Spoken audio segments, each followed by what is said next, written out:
Hey, how's it going everyone? Steven Monkey here, back with another build guide. This one's for Electric Transition Bunny, who's been insane at Onslaught and most of the other general content in the game, such as Axion Dungeons. And this is thanks to her being a crit character with absurdly high scalings, with her fourth ability having a scaling of 38,000, causing her to have just insane damage. And on top of that, she also has crazy survivability since her fourth ability also gives her a massive overshield based off her max HP. And on top of all that, she's just insanely fun to play. You're just jumping around the battlefield, launching flying kicks that cause a massive burst of damage. She has massive AoEs. She's just incredibly fun. Now, if you guys don't know what Electric Transition is, let me go throw it up on the screen there. You go ahead and pause and read if you need to. But Electric Transition has been so much fun. Not only is she getting all these high damages, every time I run her in Onslaught, I'm topping the damage charts. I never go down thanks to that survivability. It's just such a fun build to run. But that's enough of me yapping. Let's go ahead and get you guys into the build so you can get out there with Bunny. Now, as always, we'll go ahead and start off with the mod section, where we'll go ahead and go over each module and how it fits into the overall build. And our first group of modules we'll go over is our crit modules, starting with Skill Insight. Now, the reason we want to run Skill Insight is because this gives us a large increase into skill critical hit rate, which we want since the goal of any crit build is to get as close as possible to 100% crit rate for more consistent damage. Then our next module is Skill Concentration. I'm running this one because this gives us the largest amount of skill critical hit rate damage possible from any module outside of an Ancestor module. And since we always want increased damage in first Descendant, this is a really good one to ramp up our damage even further. Then next we have Frontlines. Now the reason we want this one is because this gives us both skill critical hit rate and skill critical hit damage. And since we want both those stats, it's just a really good one to run. And then our last crit module is Emergency Measures, which is the same logic as Frontlines. It gives us skill critical hit rate and skill critical damage, so we definitely want to take it. Now, why is Bunny a crit character in this build? Well, that's because of a few reasons. The first one is, she's a fusion character, with her first, third, and fourth ability all being fusion type, meaning she can use Blue Beetle to get a large amount of skill critical hit rate increase, allowing us once again to get that more consistent crit rate, meaning more consistent damage. And then the other reason is because she has a base crit rate of 15%, and base crit is one of the biggest factors in determining if a character is a crit character. And 15% crit rate as her base, she can hit a fairly high crit rate, meaning more consistent damage. In fact, with this build, without the help of an Ancestor module, you'll be able to hit something like 73% crit rate using the Blue Beetle. Meaning, we'll just have a really high amount of damage that's very consistent with this build. Now, on top of crit increasing our damage, we're going to ramp that up even further using Power Increase, which give us a large amount of base skill power increase. Now, why are we running Power Increase instead of something that gives us electric skill power? That's because with First Descendant's damage formula, you often want to try and balance out your skill power pulls as much as possible, and we'll be getting a lot of skill power for electric skill power from our component set, which we'll go over later in the build. Also, since you can roll electric skill power in your Ancestor module, but you can't roll base skill power increase, it's often better enough just to run power increase just in case. But overall, this will give us the highest amount of damage possible. Now, all this damage increase isn't going to matter if we can't hit any of the enemies. So to help with that, we're going to run Skill Expansion, which gives us the largest amount of skill effect range increased with no downside. Now, skill effect range is really efficient on Bunny because all of her damage abilities have a max range expansion of 300%, which is the max possible range effect increase you can get in the game. And since all of her abilities actually have a decently large AoE they hit with just their base stats, ramping this up will allow you to hit a massive area. So this is just a really strong stat to run on Bunny. And our next module is Maximize Conservation. So the reason we want this one is because this gives us a large amount of skill cost decrease, which we really need because Bunny has a really high MP consumption, mainly thanks to her second ability, which you need to have active all the time since this not only increases your movement speed, but also helps a lot with your custom resource generation, your electricity, which you need to be able to cast all of your abilities, but most importantly, you need it for your first ability, which gives you stacks to your fourth. So managing your MP consumption is a really important thing on Bunny, but we'll be able to basically zero out your MP consumption throughout a whole bunch of things we're doing in this build, and this is one of the more important ones, is maximize conservation, since this will cut your costs down by about a third. And then next up is our duration mods, with our first one being maximize duration. Now the reason we're running this one is because this gives us a large amount of duration increase, with the only downside being slightly minus skill modifier, which we're willing to take that hit because of the amount of duration this gives us. And then our next one is battle stamina. Now the reason we're running this one is because this gives us a large amount of HP and a slight increase into duration, which we need. Now why do we need so much duration? Well, that's for our third ability. So you want your third ability constantly going, and this is because your third ability will help a lot with things like wave clear, and finishing off enemies that maybe lived with like 1 HP after your first or fourth abilities, and overall just helps a lot with your damage. And the reason we want duration over something like cooldown is mainly because of a couple reasons. First off, which one things we'll go over soon, is we're going to be running gap in time for this build, so you don't want any cooldown if possible. The second reason is, as we talked about before, your custom resource bar is really important. You need that to be able to cast your first ability, which gives you stacks to your fourth. Well, your third ability also costs some of your custom resource bar, your electricity. So by, instead of, lowering the cooldown so you have to cast it more, meaning you're consuming more custom resource, if we instead extend out the duration, you're casting your third ability less, but it's continuously up, meaning you're lowering your consumption of your custom resource, which you can use instead to constantly spam out your first ability and your fourth ability. Thus, duration is much, much better than cooldown in a build like this. Also, considering that your first and fourth abilities don't actually have any cooldowns, it makes a lot of sense to just run instead, once again, duration here. And with the duration we're running, your cooldown and duration will basically perfectly match, with both being around 30 seconds, with the duration being something like 30.5 seconds duration, your cooldown being 30 seconds, meaning we're able to permanently have your third ability going. Now, just as a side note, if you do want more HP, you can replace Battle Stamina with something that gives more HP, just as like the base HP module, or one of the ones that gives slightly even more than that. But it will make your duration slightly lower than your third ability's cooldown, but only be about a half a second lower. So if you're willing to have your third ability be down for about that half a second, it's perfectly fine to make that change. And then finally, for our Ancestor module, as always, we'll go ahead and move that to its own section, where I'll go ahead and break down all the Ancestor module stats you can roll, put them into a tier chart. You guys can use the reference if your Ancestor module is good, or if you want to reroll it. Now, if you want to jump to that right now, there is a timestamp in the timeline of the video, and a link in the description. And now that we've finished out all of our main modules, let's go ahead and jump to our trigger module. And for this one, I recommend Gap in Time. The reason being is because this works with your first and your third ability, and this will help a lot with you clearing out trash mobs without having to rely on your fourth ability, which will also help a lot with clearing out trash waves since it has a massive AoE. But while you're stacking up energy, your third ability will be most of your wave clear, and this will help a lot with that. Once again, along with increasing your third ability's damage, which also has incredibly high scaling and can easily wipe out most elites. Now, there are plenty of trigger modules Bunny can run here. I thought I'd go over a few, and the logic of why we're running Gap in Time over those. So of course there's Golden Symbol, but the issue with Golden Symbol is that you need 3 different normal AoE abilities. And with Electric Transition, you only have 2 normal AoE abilities, meaning you're only getting about half the efficiency from this, since you're not only missing a stack, but you're not getting the bonus from having max stacks. And on top of that, the duration of Golden Symbol stacks doesn't really match up with our third ability's duration, which, once again, we'd rather have duration to better manage our custom resource consumption.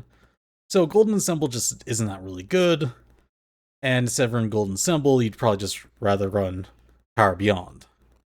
And then the other one people probably wonder about, since this one synergizes really well with your fourth ability, is Battering Ram. Now, Battering Ram's fine since it can lower resistances. That's perfectly good if you want to clear out maybe bosses or elites. The issue with Battering Ram is it has a very limited range, and it's not going to hit anywhere near the ranges that all of your other abilities are hitting. So while this one's good for targeting elites, it's not really good for anything outside of that. And one of the things you'll also realize is your fourth ability, Shockwave, the massive AoE, which would extend far beyond what Battering Ram can do, also helps kills elites really well, but Battering Ram wouldn't hit them. So once again, Battering Ram's okay, but because of its limited range, just not that good. Instead, Gap in Time is really good, because once again, we don't need to run cooldown in this build, so we get max 100% trigger time, and it just helps a lot with wave clear, and ramping up our damage a lot for our first ability, which you're going to be spamming that one out a lot. And finally, time for our Ancestor Module section, where we'll go ahead and take every single stat you can roll in an Ancestor Module, break them down, put them into a tier chart, where you guys can use to reference if your Ancestor Module is good, or if you want to re-roll it. And starting off with S tier, which is our best tier, we have Fusion Skill Power Boost Ratio. Now, all of Bunny's damage abilities in this build are type Fusion, so Fusion Skill Power Boost will really ramp up your damage a lot. Then we have Skill Critical Hit Rate. This is just to make your damage more consistent. Don't forget, we only hit naturally about 73% crit rate, so getting more crit rate to your Ancestor Module will potentially get you to 100%, which gives you a lot more consistent high tier damage. And then Skill Critical Hit Damage. More damage is always good, and this will really ramp up your damage a lot more. And then going on to A tier, which is still really good values to roll, we have Skill Effect Range. Now this one I actually almost put in S tier, but this is really good because don't forget, Bunny has insanely high scalings on her range modifiers.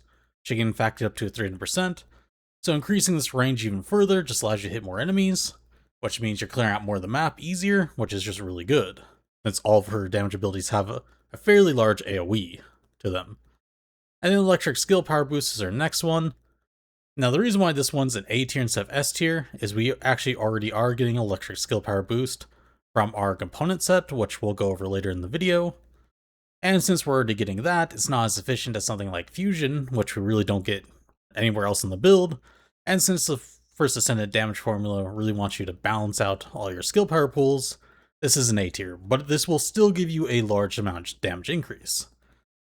And then the final one in A tier is Skill Cost. Now, the reason why this one's an A tier is because, don't forget, Bunny does have MP issues, which we do solve throughout the build, and you will pretty much have a zeroed out MP cost. But if you roll in a high enough skill cost here, you can remove it from somewhere else in the build, such as replacing the skill cost reduction module we run in the mod section. So it's just a really good stat to roll. And then for our middle of the pack values in B tier, we have Fusion Skill Modifier.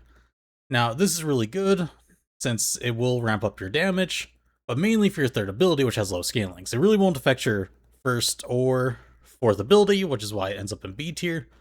But for your third ability, which has less than 1000% scaling, this actually can ramp up that damage quite a bit. But once again, since your fourth ability has something like 38,000% scaling, and your first ability has something like 12,000% scaling, increasing it by 100% is not really going to matter. You know, 12,100 scaling isn't that different from 12,000 scaling.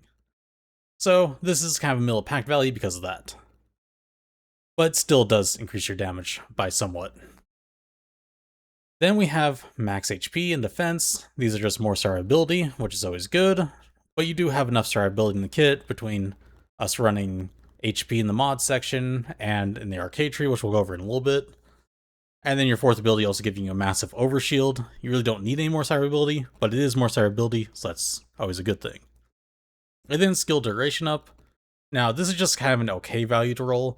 The biggest benefit of this is it makes your third ability last longer, which means you're casting it less, and as we talked about in the duration section in the mod section, the less you're casting your third ability is always good, because that means you're not dipping into your custom resource bar, which allows you to build it up faster, to be able to use your first ability, which allows you to in turn be able to use your fourth ability. So it's always just a really good thing to have.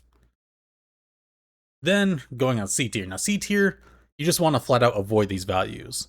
They either do very little to help the build, or you can even hurt the build as positive. And then they definitely hurt the build if you take them as a negative. And the only stat we have here is skill cooldown. Now, this is because we perfectly match up your skill cooldown with your duration for your third ability, which is the only one you care about for its cooldown. So we don't really need to change the cooldown at all. Plus, we're running gap in time, so getting cooldown will actually lower the trigger rate for gap in time. So basically, don't take this as positive because it ruins gap in time, and don't take it as negative because then your third ability's duration won't match up with its cooldown. And then finally, going on to D tier. Now, D tier, these are values that are perfect to take as negative values on your Ancestor module, so you get those even higher positives, since they do very little to help the build, or nothing at all, and they don't really hurt the build at all, or just flat out don't hurt it at all, or just very little. Now, the first one here is max shield. Now, we don't really care about shield because we're focusing on HP, even though your fourth ability does increase its shield a little bit through shields. It doesn't really matter since we're just focusing on max HP for our survival stat. Then we have singular skill power boost ratio and singular skill modifier. You only have one ability that's type singular, and that's your second ability, which actually has 0 scaling, since your second ability only is a buffing one that gives you more movement speed and helps with you generating more custom resource. So singular does absolutely nothing for this build, which makes it a perfect one takes a negative. And then we have max MP. So this one's a little weird. This one's perfectly fine to take as a negative because you really don't need that high of max MP. It doesn't really affect the build at all, since your first and your fourth abilities don't need MP. You're really only using this for your second ability, but we pretty much already zero out its costs, so you don't really care about max MP, since you don't have any really like high burst cost abilities, abilities that will cost a lot in one cast. Instead, since we just have that constant cost from your second ability being the only thing, and we kind of zero that out, we really don't care about max MP too much. Or at least it's perfectly a fine value to take as a negative here, since it won't really affect the build at all. And now I'll wrap up this tier chart. Hopefully this will help you guys determine if your Ancestor module is good, or if you want to go ahead and re-roll it. And now that we've finished out all of our module sections, let's go and jump straight into our Arche Tree. Now, there are a lot of different stats Bunny wants to grab. So to start this one off, we need that HP at the bottom. This is for survivability, and also increase the shield you get from your fourth ability. Then we want the MP recovery node right above it. This is to help with Bunny's MP consumption issue, so that we can help zero out those values.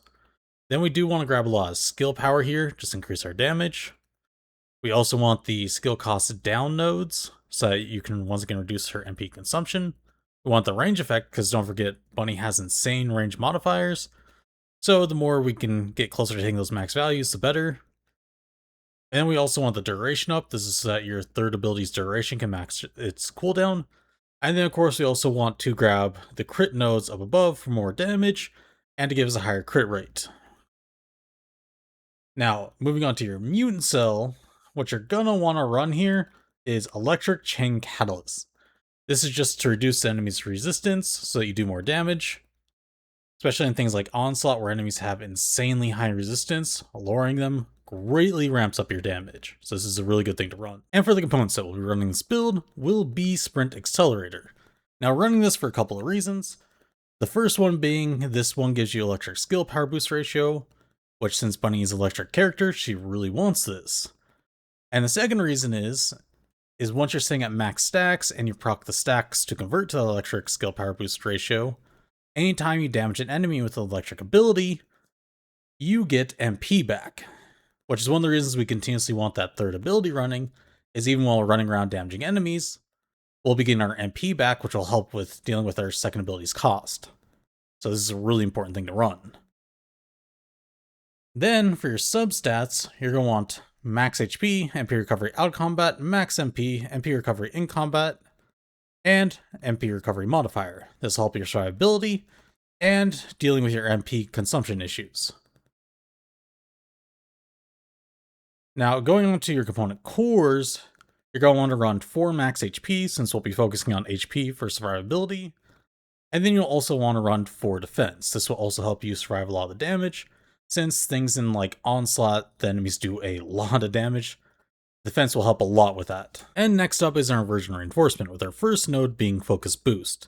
Now, the reason we're running this one is to try and lower Bunny's MP consumption, since it gets fairly high, and we want to try and zero that out as much as possible. And this will help a lot with that. Then next up is Arche Synergy, which is a really important one to run, because this allows you to, every time you pick up an MP orb, to get a huge chunk of your custom resource bar back. Which we really need that custom resource to be able to spam at your first ability, which will give you stacks to your fourth. So this is a really vital one to run.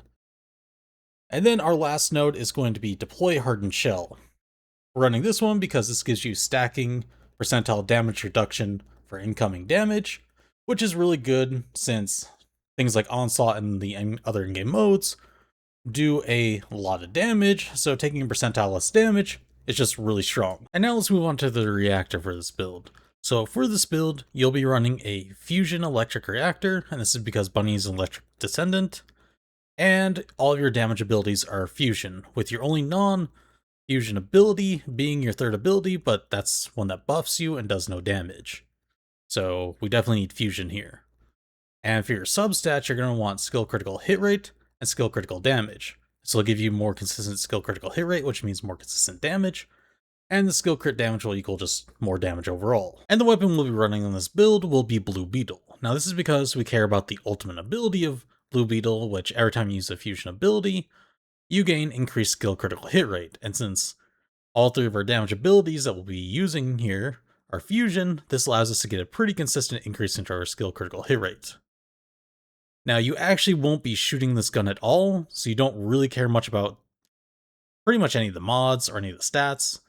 So all you'll really need for this build is 2 sprint cores and the 2 modules displayed on the screen, which will give you increased passive things, such as Defense Master giving you increased defense, and Remote Generator allowing you to spread your electrification across enemies a little bit easier. And finally, time for the tips and tricks section, where I'll show you guys a few things to help you along while you're playing Bunny. So the first thing has to deal well with your first ability. So, as everyone knows, use your first ability to stack your fourth ability, and to do that you have to max out your electricity. Well, the cool thing is, you actually don't need targets to use your first ability, you can just free use it. And this is kind of a nice thing, because that means you can stack up your fourth ability while you're waiting between waves in something like Onslaught, or while you're waiting in boss phases. There's a lot of times you can use that just to free stack your fourth ability to prep up for the next thing. While it's not necessary because you do stack up your electricity fairly fast, it's just a nice little thing. And then the next thing I want to show you guys was, while you can use your fourth ability and just kind of frame it like this, if you are missing your ability at all, kind of like that, or maybe having a little trouble with aiming it, which is fine, you can actually use your fourth ability in the air and just aim at their feet, like so. And it just makes it a little bit easier for you to be able to hit the enemy if you're having any trouble at all. This is also something you can do from your grappling hook if you're grappling from different areas too. So just a neat little trick. Anyways, that's though the end of the tips and tricks. Hopefully that'll help you guys while you're playing Bunny. And that's going to go and wrap up for this build guide. Now, I've been loving playing Bunny with Electric Transition. This build is not only insanely good, but just a lot of fun to run. But let me know what you guys think of the build in the comments down below. Or if you have any questions, also get me up down below as well. And if you guys did enjoy the video, or if you plan to use the build, I'd appreciate if you could hit that like button. It does help out the video a lot. Also, if you want to know when new videos are coming out, don't forget that subscribe button. And also, I do stream most days on Twitch. I'll go ahead and throw up the information on the screen there. And once again, if you guys could hit that like button, I would really appreciate it. It does help out the video a lot. It helps to get out to more people. But that's going to go ahead and wrap it up for this video. I appreciate you all watching, and I'll catch you all again later.